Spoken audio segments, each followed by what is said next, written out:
बरोबर. आणि हे सगळं झाल्यानंतर ट्रम्प यांनी साहजिकच भारतासोबत व्यापार कराराची बोलणी सध्या तरी थांबवली आहेत. आता भारतावरती दबाव टाकण्याचा हा पूर्ण प्रयत्न सुरू आहे असं दिसतंय. भारताच्या बाजारपेठेमध्ये प्रवेश मिळवण्यासाठी हा दबाव टाकला जातो आहे असंही दिसतंय. भारतासाठी हा केवळ व्यापाराचाच नाही तर देशाच्या सार्वभौमत्वाचाही मुद्दा आहे आणि आपली भूमिका आणि ती हाताळण्याची पद्धत मग भारताची याबद्दल काय सांगू शकाल?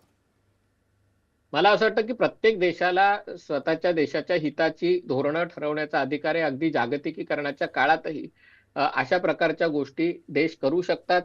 भारत आणि अमेरिका हे म्हणजे या शतकातली सगळ्यात मोठी मैत्री जर कुठली असेल किंवा देशासाठी सगळ्यात महत्वाचे संबंध कुठले असतील तर ते अमेरिकेसोबतचे संबंध आहेत. त्याच्यात एका दृष्टीने चीनचा वाढता उपद्रव आहे, दुसरीकडे भारत आणि अमेरिका यांच्यातला जो दुवा आहे, जवळपास 50 लाख भारतीय आज अमेरिकेत राहून वेगवेगळ्या क्षेत्रात काम करतात, वेगवेगळ्या मोठ्या पदावर ते पोहोचलेले आहेत आणि त्यांच्यामुळे भारत अमेरिका संबंध अतिशय मजबूत होत आहेत. आणि असं असताना अमेरिका जी जगातली सगळ्यात जुनी लोकशाही आहे आणि भारत जी जगातली सगळ्यात मोठी लोकशाही आहे आणि या देशांनी एकमेकांच्या समस्या, एकमेकांच्या अडचणी समजून घेऊन त्याच्यातनं मार्ग काढणं आवश्यक होतं. हे स्वाभाविक आहे की अमेरिकेला त्यांच्या देशाच्या हिताच्या दृष्टीने काही गोष्टी भारताकडनं अपेक्षित असतील, भारताला अमेरिकेकडनं अपेक्षित आहेत.